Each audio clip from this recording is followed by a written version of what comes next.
Lochan Madonna. Um, this is day 3 of 21 of the public speaking challenge.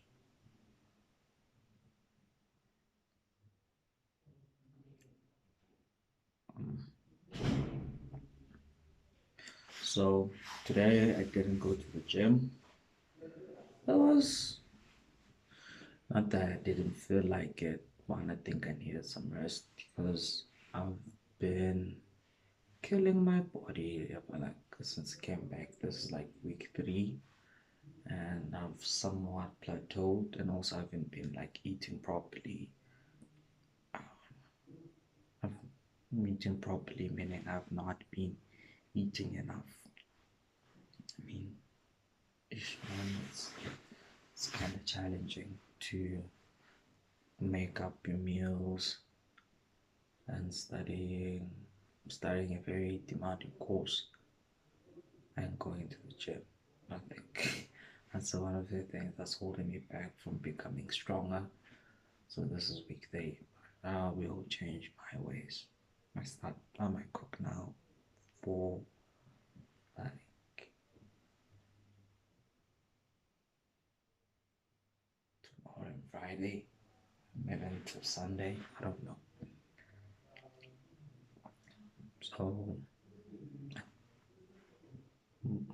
I've been thinking a lot about what I want to talk about in my third video, which is this one. And yesterday in my previous video, I think I mentioned something along the lines of failing and failing quick. Uh, I'm not going to talk about that now. Mara. And I really hope people can see me in this thing because I feel like look at me when I remove like my head covering, my head, yeah, shine, and makes like the background to be super white. I wanna see something. Oh well, that doesn't change. Okay. Um, and I thought that it would be best if I think I talk about heartbreak. Mm, coming from a 20-year-old something. Yeah. Hmm. Now, I think having a heartbreak is one of the most harshest things, man, and most painful things that could ever happen to a human being, right? Times where I would not wish that to happen on my worst enemy, right? Yet at the same time, it is something that is so crucial to one's development. Again, talking from a guy, that is one of the most beautiful things to ever happen, but you only realize that retrospectively, right? I think I'm reminded of a quote that is the tragedy of life, that you only get to live life moving forwards and understand it looking back. Excuse me. Which, yes, this also was one of my plans to just read random memes, quotes, things I find cool, and maybe dive deep into them and what I think about them. Yeah. So now that you only live life forward, looking forward and understand it when you're looking back. It goes back to what I was saying, that when you're experiencing that heartache, that heavy feeling in your chest, those sleepless nights, your loss of appetite, you know, like periods and periods of sadness, you, it's, it's not nice. It is not pretty. But retrospectively looking at it, after all of that, you understand that um, it is the most beautiful thing ever. I remember during my first heartbreak, I think I was 18, 19, around there-ish. Um, I remember Mshengo, right? Shout out to you and those, man. Mshengo used to say, man, just give it time, you will be fine. Cause I wouldn't lie, it didn't feel like I was going to be fine, and every time my friends told me that I'm going to be fine, I just wanted to, cause what do you flipping mean that I will be fine? I wanted to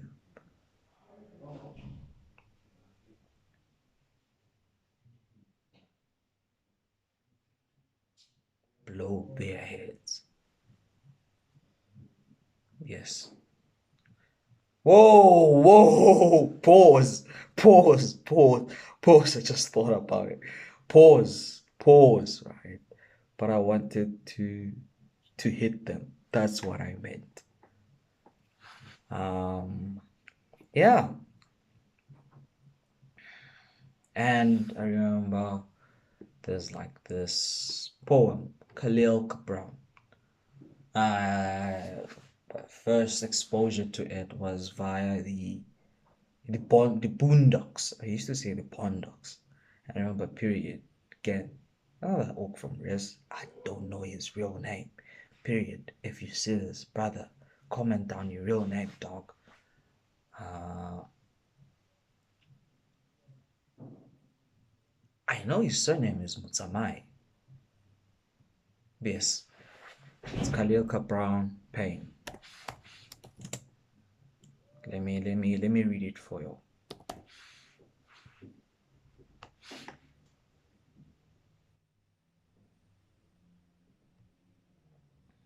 It's the internet is loading.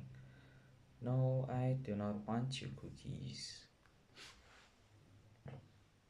Then Khalil Gibran says, and the woman spoke, saying, tell us of pain. And he said,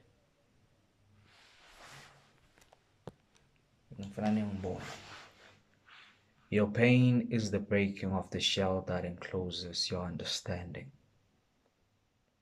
Even as the stone of the fruit must break, that its heart may stand in the sun, so you must know pain.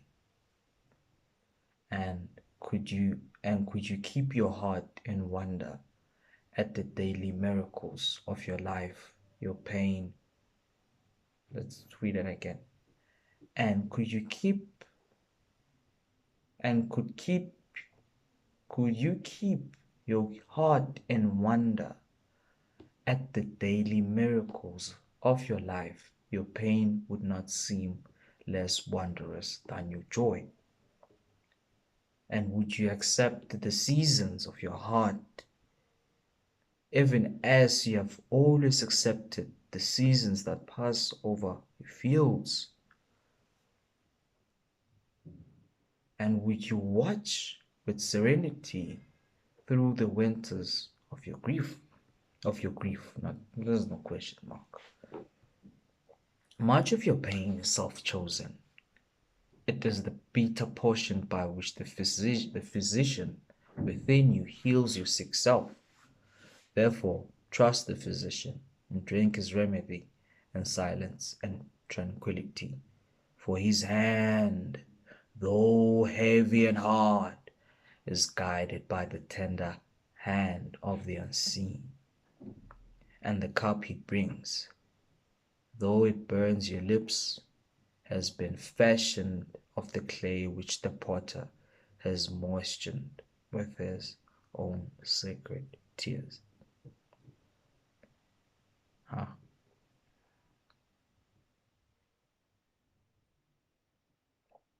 It goes back. I'm going to relate it to what Msheng used to say to me. And we say this with, and what our parents say to us when we're facing hardships. To say, hey, bambelela, uzodlula, you know.